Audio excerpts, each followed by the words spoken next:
Hello again, my beautiful people, Jamaica youth in the building yet again, and in this video we're talking about Dujuan Richards and his exploits over there in England.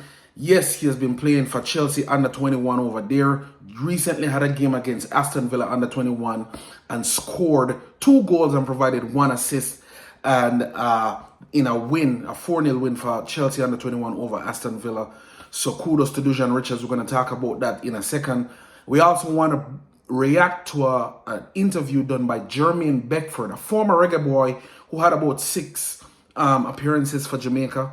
And he recently gave an interview where he talked about his experience as an English-based player playing for Jamaica recently. He made some statements that I find very, very interesting, and I want to talk about it in a minute. So before we do that, just want to ask you to hit the like button because it helps us send the video to more eyes. And if you haven't done so as yet, please hit the subscribe button. Your subscription helps to grow the channel, and we're trying to grow the channel here. So without further ado, let's get right into it. We're going to talk about Dujuan Richards. Yes, the teenage sensation out of Phoenix Academy over there in Jamaica. Craig Butler's academy. He's over there now in England playing for Chelsea U21, doing some good work. Just scored 2 goals, provided an assist, and we see now Whisper pretty much getting settled in England, getting settled at Chelsea, seeming like he's starting to enjoy his football now and scoring some good goals. I think Whisper has made as much as 7 appearances for Chelsea so far. Some of those appearances were very short, towards the end of the game when he was just starting out. He was, making some appearances there. So those don't really count as much. But for the games that he has had significant, time on the field in, he has done really, really well. And so we see now he has made 7 appearances for Chelsea U21, has scored 4 goals now, and provided 1 assist. That's a really good stat. Really, really good. And really, if you want, if you take out the first 2 games out of it where he really only made very brief appearances, you could say he has scored 4 goals in 5 games, because he only had significant amount of minutes in 5 of the games that he has played. So 4 goals and 1 assist in 5 games is outstanding. But the exact stat is 4 goals, 1 assist in 7 games, which is still outstanding. Still an outstanding stat. I want to big up Whisper, I want to definitely big up Whisper. Keep flying the Jamaican flag high. You're doing a good job out there. I just went on SofaScore just to kind of look at his stats there. And we'll see where he has had an average of 54 minutes per game of all the games he played. Has scored 4 goals. Now he has a scoring frequency of a goal every 41 minutes, which amounts to 1.3 goals per game. Has 2 assists overall. In the games that he has played. So I actually need to correct that stat. It's 4 goals and 2 assists in 7 games. Very, very good. Very good. And no yellow cards, no red cards so far. So I would say he's doing well with the little time that he has been at at Chelsea. He's off to a really good start. I mean, we have to admit that.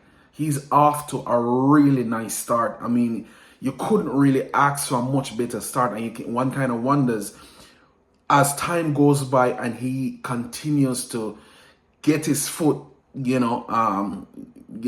set in England, what is going to be possible from this player.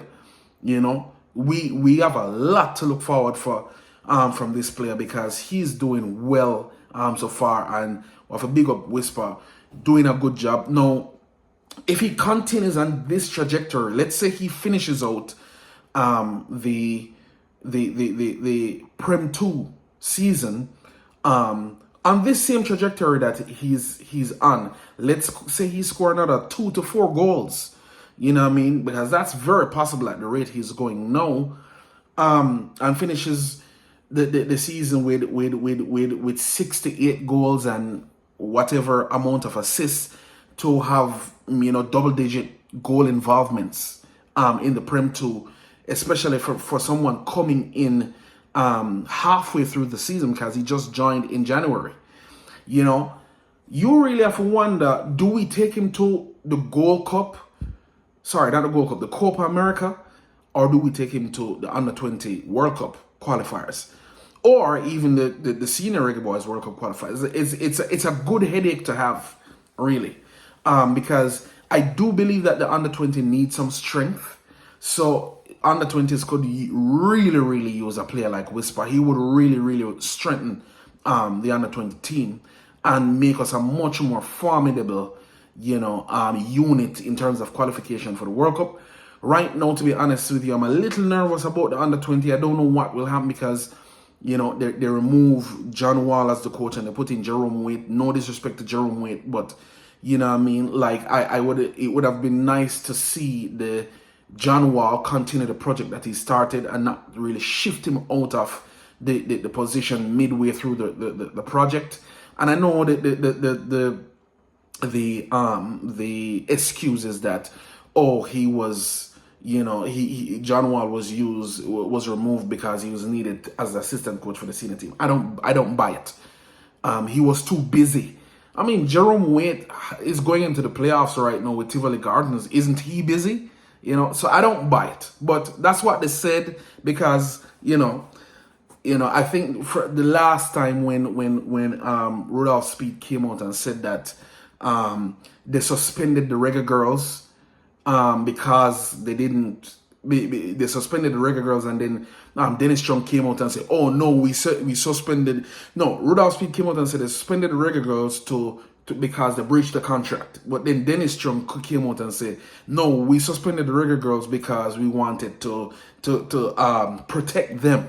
That was kind of a cover-up. So I think this time around, no, they came up with a better narrative. That's what I think still. I might be wrong. But they tried to, create a narrative before they went out public. But I do believe that they removed John Wall because he wanted to do things in a particular way that he wanted to go in a direction that the JFF wasn't comfortable with. Let's just put it like that. And so they came up with a reason to remove him. And now we have Jerome Waite there. Respectable coach and everything. I don't know what he will do at this level or how he will perform at this level, but it would be nice to see a strong player like Dujan Richards, the way how he's playing right now, to be a part of that team. But I could also see him being in the senior reggae boys. If I had any say in it, or if I had a choice, I would rather see him in the under-20s. I think that would kind of be a better scenario for him right now. And anyway, in any event, good luck to Dujan Richards. I mean, keep flying the Jamaica flag high. Keep doing a really good job of what you're doing. And yeah, keep racking up them goals, man. Like we love seeing it over here. I will support you. I will want to see you do well and keep representing for Jamaica. So yes, so that's Whisper Richards. And the games he has played so far against Aston Villa, against Nottingham Forest, against Newcastle, against Arsenal, against Middlesbrough, against Young PSV, and against West Ham are the games that he has played so far. So I think those are 7 games that he has played. But some of those games, again, he never really had any significant minutes in it. So I think, those games don't really count as much. But in reality, his appearances has been about 7 for Chelsea under 21.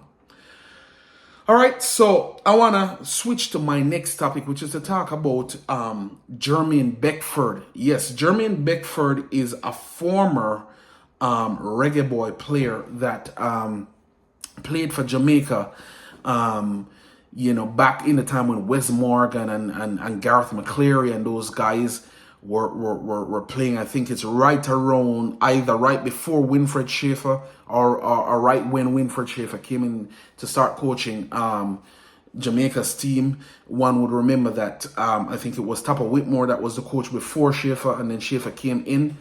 So that's around kind of the time that Jermaine Beckford was, a part of the Reggae Boys, and he made some statements in a recent interview that he did in England, and I want to play the interview, or parts of the interview. I'm not going to play the entire interview, but I'll play parts of the interview and react to what he's saying. So here we go. Side, like 6 appearances. Yep. Scored 1 goal. Did research against USA. What was that time like for you, and what was the experience like scoring at an international level? The experience of representing Jamaica in the World Cup qualifiers is outrageous. Don't get me wrong for a second. Like some of the experiences, some of the stadiums that I've been to, I played football in Panama, Honduras, Costa Rica, Mexico. Like, it's nuts. Like the atmosphere over there is something completely different to what we're used to. Genuinely, they've got fireworks that don't pass health and safety regulations. I know that for a fact. They shouldn't make the sounds they made. It sounded like a rocket went off, man. It scared the life out of me, honestly. But just watching international players, Chicharito, Tim Cahill, Clint Dempsey, loads of these incredible football players that I've been fortunate enough to play with and against in the Premier League. I get to see them in their home countries. Wilson Palacios as well. Marquez, a couple written down here. Yeah. Jimenez. Yeah, right, Jimenez. Stuart Holden, Tim Howard. Yeah. Stu wasn't playing. He did his injuries. But he was at Bolton with me, and he's again. It's very difficult to find a football player that is an arsehole, and he's not one of them. He's a top lad.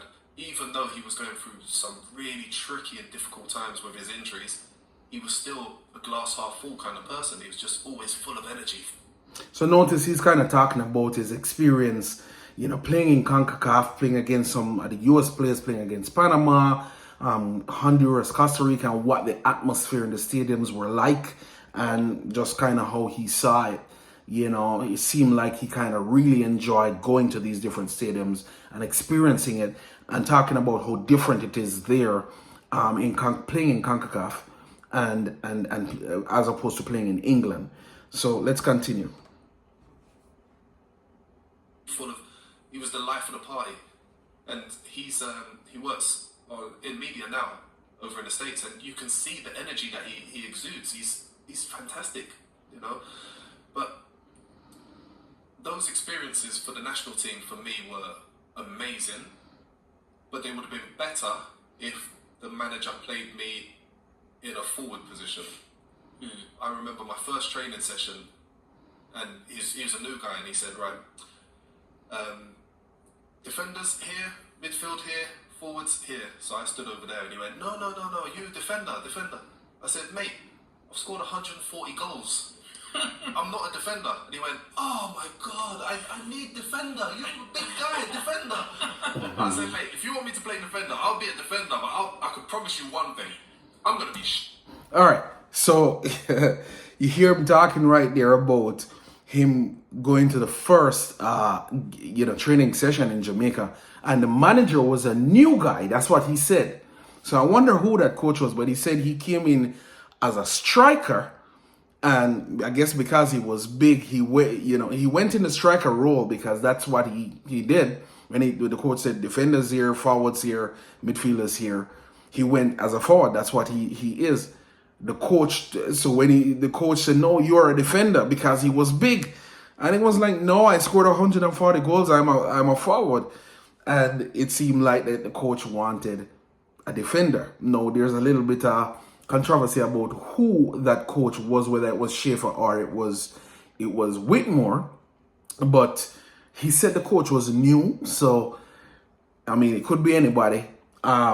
But it sounded like he wasn't pleased about that, because he was placed in a position that's not what he does according to what he's saying. So that's one thing that kind of stood out to me, because are we playing people in the right positions? I mean, we have always had discussion about that. We see that even right now with Joel Latibodera, where, but sometimes the coach needs you to perform a role. Is Damian Lowe a CDM, or is he a defender.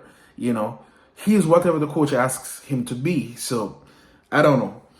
That the same thing happened to Onandelo. Remember, Onandelo was a forward. About Simons asked him to play defense. You know, so these type of things happen all the time. But that was one of the things that stood out to him that he wasn't very comfortable with. Let's continue listen. Shit. I'll get forward. Yeah. So, it would have been better if we'd had a little bit more organisation. It was really unorganised. Really unorganised. The football, I remember the training pitch, one of the first training sessions, had drain covers. And the drain covers were about so big, right? Big ones. And I remember running down the wing, cutting in onto my right foot, and then one of the boys goes, "Ah!" starts screaming. And I turn around and his leg is down the drain cover, down the drain hole, because it's not got cover over the top of it. I was like, mate, are you joking? And then I started focusing on the pitch. Like, these are things you don't think about looking for. Yeah. I started looking, and there's a hole on that one. There's a hole over there. I'm thinking, mate, if I broke my leg or something, what does that do? Yeah. Yeah, that's a serious thing right there. So you hear he was saying, he in a training session where I'm guessing this is at the National Stadium, there were holes in the pitch, and one of his mates, you know, put his foot in a hole and, you know, was crying out because he hurt himself, really. And earlier he said how unorganized everything was. Everything was really unorganized. And then he talked about the pitch. Now, the truth of the matter is that in Leon Bailey's recent interview, he mentioned both of those things.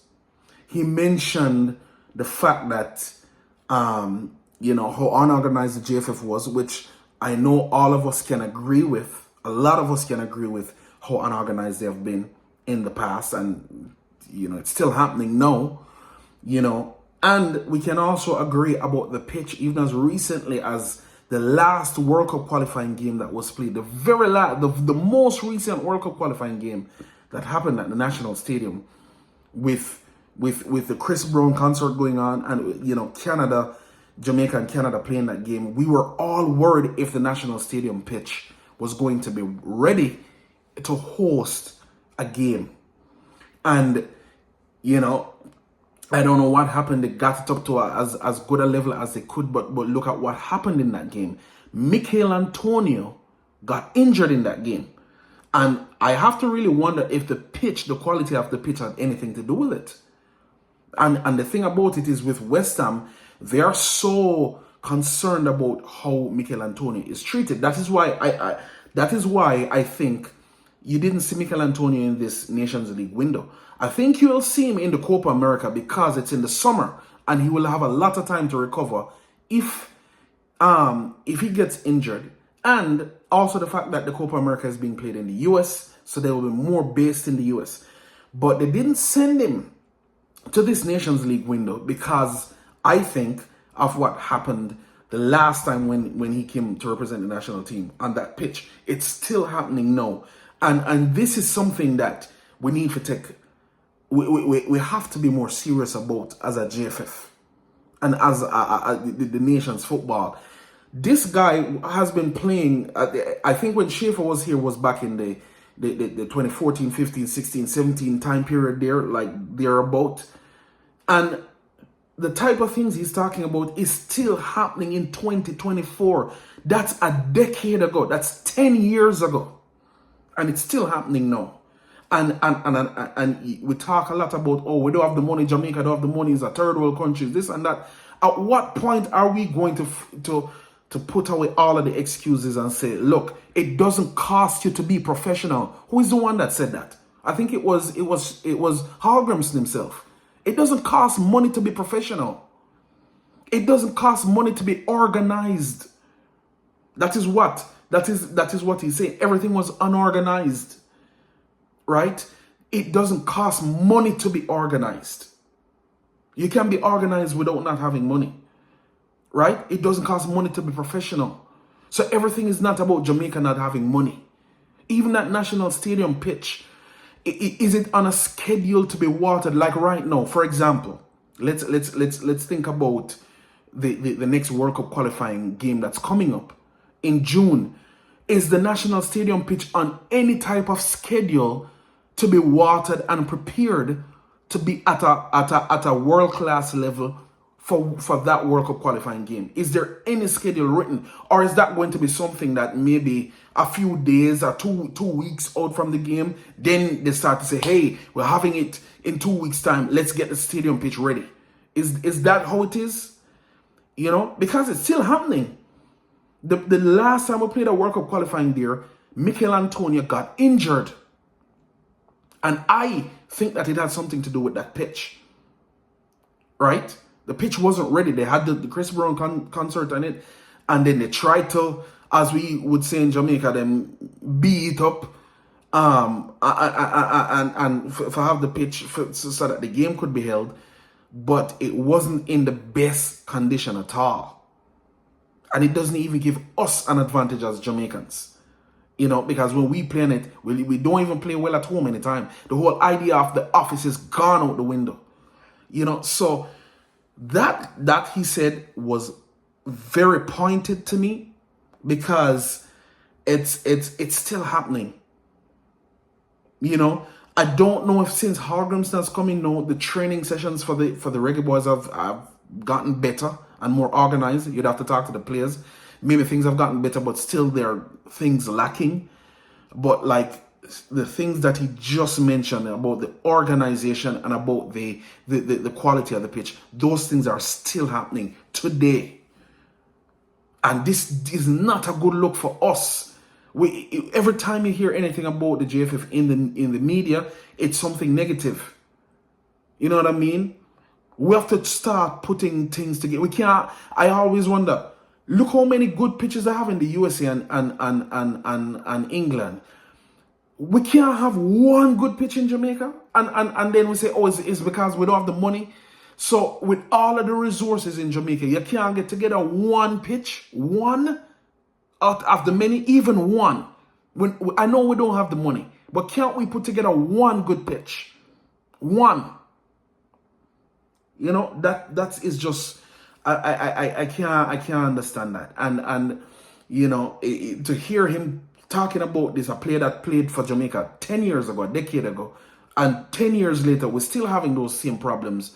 That's a problem to me. All right, let's finish it out. I won't play the entire interview, but I'll play a little bit more. So I guess you were bringing that professional outlook. Trying to. Yeah. Trying to. We had a good mixture of the Jamaican-born players and the foreign-born players, myself falling into that category. Wes Morgan, Gareth McCleary, Chris Humphreys, Marlon King. We had quite a few, Lloyd Doyley, we had quite a few players that had played in the Premier League Championship as well, who understood the different levels that are required. And some of the conversations we had when we were over there with the physios, with the managers, and we're saying, guys, we need proper tape to strap the ankles up. You can't use duct tape. It doesn't work like that. You know? Just some of the experience was just bonkers. And I do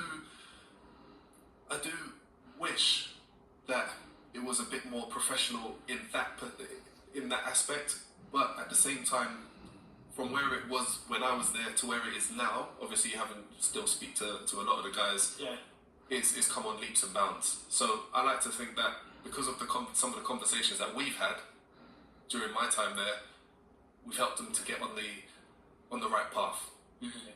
Yeah, there's a lot more of Premier League players as well playing for like Bobby Decker, Reavers. All right, I'm going to stop it there because I don't want to get copyright strike. But you know, he went on to talk about the fact that they wanted to use a lot more local based players in the team because of the to satisfy the feelings of the local fan base. And he went on to talk about how that may have affected their Jamaica's ability to qualify for a World Cup, because he meant no disrespect, but he said the players on local based players were just not up to the level to be able to compete internationally. That's what he said. So you heard it there for yourself. He talked about the whole duct tape thing. They were giving them duct tape to tape up their feet, and he was saying we need proper tape for that. You can't just use duct tape. And that is, to me, is a metaphor for how things are done in Jamaica. You can't tell me that the federation don't have enough money to buy proper taping for the players. You have the money to buy the duct tape. You don't have enough money to buy proper taping for the players. It's not the excuse. It's the forward planning wasn't there. The ability to plan forward ahead of time and say, hey, this is something that's going to be needed. Let's make sure we have a lot of this on hand, just in case they need tape. We have this. They always need it. Players always tape up themselves to go on the pitch. That's just forward planning. That's not a money issue. So when people come and say the JFF don't have the money, it's not always, the lack of professionalism doesn't always come down to money. It's the forward planning. And he's speaking to that. And then, we see some of these things again where, we're seeing it now in the under 20 where, he's saying the local based players just were not up to the level to compete internationally. John Wall recently was saying he needs players that have professional minutes in order to play under 20. And he was trying to make the JFF know that, look, we're going to have to go overseas for some of these players. The JFF doesn't want to do that. The JFF wants to use local-based players mostly for this under-20 cycle. So the question becomes, if this cycle comes around and Jamaica doesn't qualify for the under-20 World Cup, because it's going to be difficult. There are only 4 spots, and we know that Mexico and USA are going to get 2 of those. So it's really only two other spots up for grab, and Honduras typically qualifies. So if you put those 3 together, the team that qualified the last time in that 4th spot was Dom Republic, but you have other good teams like Panama, like Costa Rica. So it's going to be a challenge for us, and I never even mentioned Canada either. So Honduras, so Panama, Costa Rica, Panama, Costa Rica, Canada, and Dom Republic, along with Jamaica. So there are going to be about 5 teams vying for that 1 spot. Do we think Jamaica is ready to take that 3rd or 4th spot in the under 20? I don't know. And I think that John Wall was correct. I mean, CONCACAF has improved. We just don't have the facilities to develop the type of players that we want to play at the under 20 level. I don't know if we don't qualify this time around, what are we going to say? What's going to be the solution? Because this JFF seems like they're not going to go into the direction of using overseas-based under 20 players. So what's the solution? Because the local-based under 20s have not been able to qualify us for under 20 World Cup since Sean Fraser. Sean Fraser is a coach right now. Right? So I don't know what the solution is. If you don't want to do what John Wall was suggesting, because I personally don't believe it's because he was needed as assistant coach for the national team, why he was placed over there. I believe that you just didn't want to deal with what he was suggesting, which is he needs more overseas-based players. That's what he's saying. That's what Jermaine Beckford was saying, that local-based contingent is just not up to the level. So we will see what happens. I'll end it right there. You can listen to the interview. I think it's on World Class Podcast or something. That's the name of it. But you can listen to it on your own. But I'm going to end it there, everyone. And until next time, take care of yourself. Walk good. I'm out.